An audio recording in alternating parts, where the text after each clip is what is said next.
पैजेचा विडा उचलला आणि निश्चिंत राहा कंसा, मी तुझ्या शत्रूला ठार करते अशी ग्वाही दिली. आणि पुतना आपल्या स्तनामध्ये जहाजाचं विष भरून गोकुळामध्ये आले. अनेक लहान बालकावर विषप्रयोग केला, त्यांना ठार केलं. पण विचार करू लागली, या अवस्थेमध्ये मी माझ्या साध्यापर्यंत पोहोचू शकणार नाही. मग सुंदर स्त्रीचं रूप धारण केलं. असं वाटू लागलं की लक्ष्मी माताच अवतरी झाल्यात की. रामा म्हणे आली नंदाची आघरा, रामा म्हणे आली नंदाची आघरा, रामा म्हणे आली नंदाची आघरा, रामा म्हणे आली नंदाची आघरा. स्वरूप सुंदर देवांगना,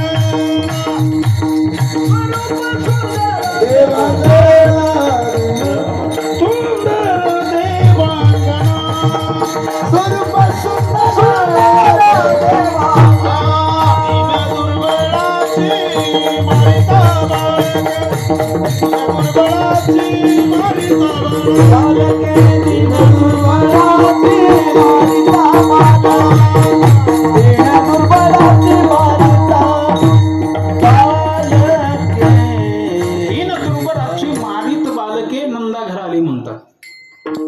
तिथं आल्यानंतर जेव्हा यशोदेला हाक मारली, यशोदे, यशोदा माता बाहेर आल्या. जेव्हा पुतणीकडे पाहिलं, यशोदा मातेला भूल पडली.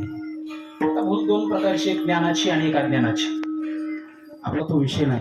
यशोदा मातेला भूल पडली, सगळंच काही विसरून गेलं. एकटक नजरेने पुतणीकडे पाहत राहताय. आणि पुतणीने विचारलं, यशोदे, मला सांगितलं नाही तुला मुलगा झालाय, पण बघ मला कळाल्या मी आले पाहण्याकरता. कुठे तुझा आला?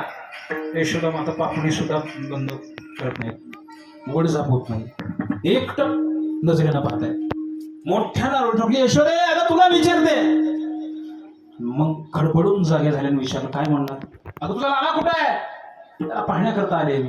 यशोदा मातेने सांगितलं, मी आताच त्याला झोपी घातलंय, स्नान घातलं आणि पाळण्यामध्ये त्याला झोपी घातलंय, तो झोपलाय आता.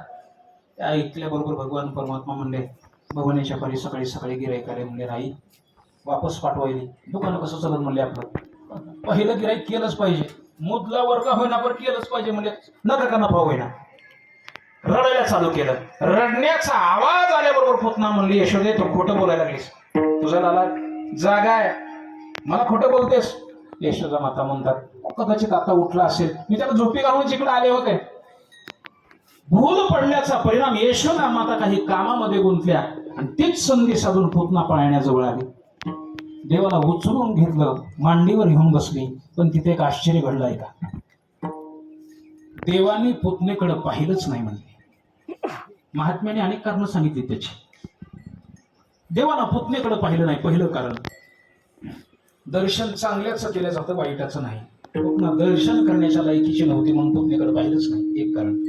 दुसरं कारण, भगवान श्रीकृष्ण परमात्मा भोलेनाथाकडे प्रार्थना करत होते. म्हणले, देवा, मी इथं दही दूध तूप लोणी खाण्यासाठी आलो, सुरुवात विषयापासून, तुम्हाला अभ्यास आहे म्हणले विष पिण्याचा, म्हणून इकडे लक्ष ठेवा, जरा थोडंसं कृपा करा आमच्यावर, म्हणून डोळे झाकले. तिसरं कारण सांगितलं, जर पुतणेकडे पाहिलं असतं तर कदाचित पाहण्यातून प्रेमाची उत्पत्ती होऊ शकते, जे करायचं ते करताच आलं नसतं, डोळे झाकले. आणि कारण सांगितले. आणि जर देवानं पुतणेकडे पाहिलं असतं तर केवळ पाहण्यालाच पुतना पळून निघून गेली असती, पळून गेली असती. नाही पाहिलं पुतणेकडं. पुतणेनं स्तनाला लावलं देवाला, विष प्राशन केलं, दूध ओढून घेतलं, रक्त ओढून घेतलं, पंचप्राण खेचायला चालू केले. आणि मग ओरडू लागली, पूत ना, अरे पूत, मुझे छोड़ दे, मुझे छोड़ दे. वास्तव रूप प्रगट केलं. भगवान परमात्म्याने पंचप्राण खेचून घेतले तिचे. तो विराट असणारा देह पुतणेचा यमुनेच्या तटावर कोसळला. सगळं गोकुळ धावलं.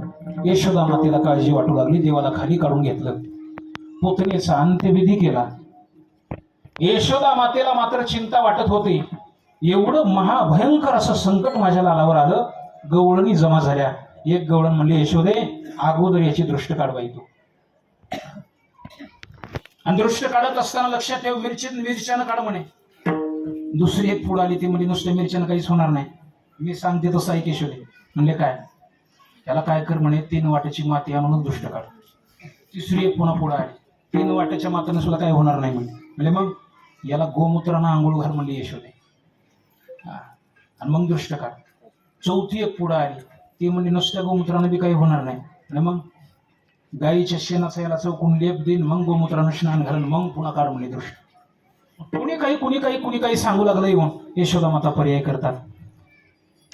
कंसानं पुन्हा सभा भरवली. महाबळ नावाचा दैत्य बोलवला.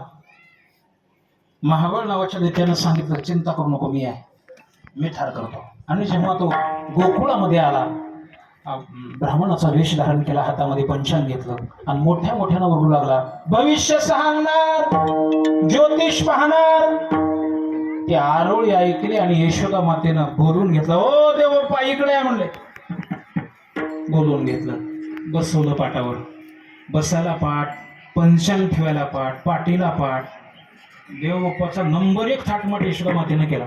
आणि मग देवबाप्पा म्हणू लागले, यशोदे तुझ्या लालाला मांडीवर घेऊन पुढे बस म्हणे, मी त्याचं भविष्य सांगतो. भगवान श्रीकृष्ण परमात्म्याला मांडीवर घेतलं यशोदा मातेनं. तो महाबळ नावाचा दैत्य एकदा देवाकडे पाहत होता, एकदा पंचांगात पाहत होता, नकारात्मक मान हलवत होता. यशोदा माता म्हणू लागल्या, ओ देवप्पा असली सांकेतिक भाषा चालणार नाही, काय जे असेल ते स्पष्ट बोलून दाखवा. यशोदे खरं सांगता, तुझ्या परसामध्ये 20-25 फुटाचा खड्डा खण आणि अगोदर याला नेऊन त्याच्या टाकमध्ये पुरून. असं काहीतरी अगोदर काय सांगता बघा, पुढच्या पानं काहीतरी चांगलं असेल आणि लगेच कटकच पान उलटायचं. यशोदे नंबर 1चं चोरट आहे तुझा कारता, चोरी करणार आहे, डाके टाकणार आहे. ते ऐकल्याबरोबर भगवान परमात्मा म्हणले, देव बाप्पा डुप्लिकेट आहेत, पण भविष्य मात्र खरं सांगायले. पुढच्या पानावर बघा काहीतरी असं घेणं, लगेच लटकच पान उलटायचं. यशोदे ऐक, टोकाचं बोलतो आता, तुझ्या यादव कुळाचा नाश करणार आहे. ते ऐकल्याबरोबर यशोदा माता म्हणतात, देव बाप्पा असं काहीतरी अगोदर काय बोलताय, अहो काल परवा गर्गाचार्य येऊन गेले, किती त्यांनी गोड भविष्य सांगितलं माझ्या लालाच. गर्गाचार्यांचं नाव काढलं की याची तळपायच्या मस्तकाला गेली. महाराजाचं जमत नाही, अशा पाकवायचं जमत नाही, गायकाचं जमत नाही जमत.